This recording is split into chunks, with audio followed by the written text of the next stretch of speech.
Are natural sunscreens better? Are sunblock and sunscreen different? Can you make a DIY sunscreen at home? I'll answer all these questions today. Let's get started. I have made a video busting 10 sunscreen myths. So these are going to be another 5 that I have not covered in the video. So if you want to know about more sunscreen myths and the truth behind sunscreens, then you can click on the iCard to watch the video. First myth is that sunscreen and sunblock are different. This misinformation is spreading like wildfire. Every day I come across reels which claim that sunscreen and sunblock are different and that sunblock is actually physical sunscreen which contains zinc oxide, while sunscreens are other sunscreens which contain UV filters which are not zinc oxide, which are chemical filters. Okay, so this is an absolute myth. It's not true at all. We don't use the word sunblock anymore because it can be misleading. Sunblock was a term used to refer to sunscreens back in the day, but now we prefer to use the word sunscreen because we know that no matter what you apply on the skin, it does not completely block the UV rays. Also, there's another myth going around that zinc oxide, which is a mineral filter, actually blocks the penetration of sun rays, whereas the chemical filters turns UV rays to heat. This is also not completely true because zinc oxide also absorbs UV rays and converts it to heat. So yes, it was thought before that zinc oxide only reflects and all these chemical filters are the ones which convert UV rays to heat. But now studies have proven that zinc oxide and titanium dioxide also absorb the UV rays and convert it to heat. So there is basically no difference between sunblock and sunscreen. It's better to use the word sunscreen over sunblock, and no, sunblock does not mean physical sunscreen. If you want to refer to something which contains only zinc oxide or titanium dioxide, then it's best to refer to it as a mineral sunscreen or a pure physical sunscreen or a plain zinc oxide sunscreen. Those are not misleading terms, but calling a zinc oxide based sunscreen as a sunblock is incorrect. Second is that natural sunscreens are better. So there is this whole thing going on that sunscreens have to be made up of natural ingredients. It should have antioxidants like lemon and ginger, and you should not use any chemical filters in your sunscreen. This is absolutely untrue. There is nothing like a natural sunscreen. Even the zinc oxide sunscreens are made in labs, they are sourced. So do not have this misconception that natural sunscreen is better. There are a lot of these herbal Ayurvedic brands which make sunscreens and claim to be natural, but they are not properly tested. They do not protect your skin against UV rays. They do have certain antioxidants, but that is not enough to protect your skin against UV rays. Sunscreens are something that you cannot take a chance with. It has to be clinically tested, lab tested. It has to be properly formulated with proper regulations and certifications for showing its efficacy. Okay, so though you can use certain moisturizers and face washes which are not properly tested, but when it comes to sunscreens you cannot take a chance.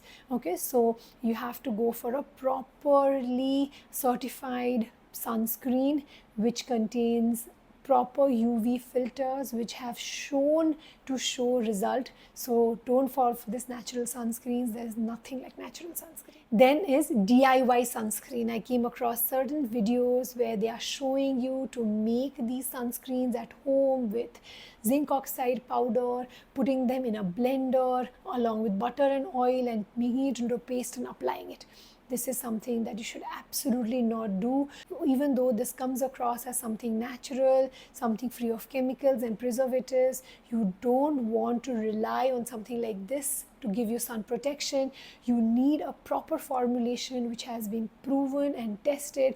Also, it should have certain preservatives to keep the filters intact so that they function to the optimum capacity. Okay, you cannot just use something that claims to provide sun protection without actually knowing whether it does or not. So no, DIY sunscreens are an absolute no-no and should never do it. Another myth is that sunscreens cause hormonal disruption.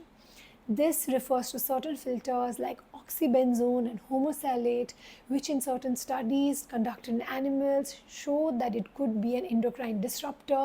But time and again, it has been stated by FDA that these filters are safe to use and can be used without any fear of hormone disruption. Just as safety, we ask you not to use it during pregnancy and before the age of 12. Otherwise, you can go ahead and use these sunscreens without fearing. See, the problem is that, whenever there is some fear mongering about these ingredients, the problem is that people stop using the products altogether. Okay, so a good sunscreen is the one that you actually use.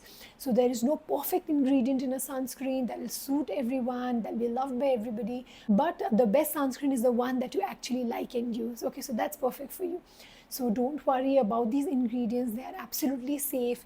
Yes, I do tell people with sensitive skin or who have photocontact dermatitis or who have stubborn melasma which is not improving with medications to avoid oxybenzone in their sunscreen. Otherwise, if you are somebody without real skin concerns and you just want to maintain your skin, then you can go ahead and use these sunscreens without fearing that will cause any hormonal disruption. Last myth is that darker skin type does not require sunscreen.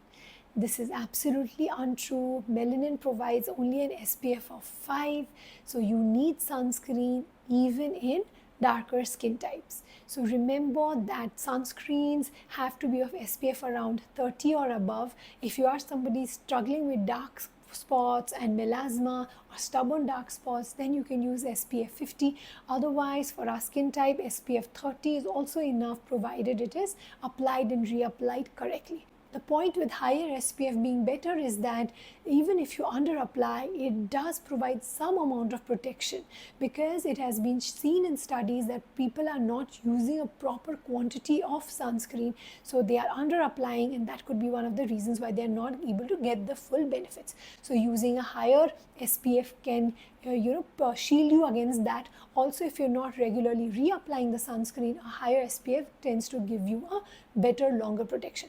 Otherwise, if you are using a proper quantity, even SPF 30 is enough, and you can reapply it every 2 to 3 hours. But darker skin type also requires sunscreen. That is important. Even darker skin type is prone to develop unevenness of the skin tone. You can have some darkening of the mouth, darkening on the sides of the face, and darkening of the forehead.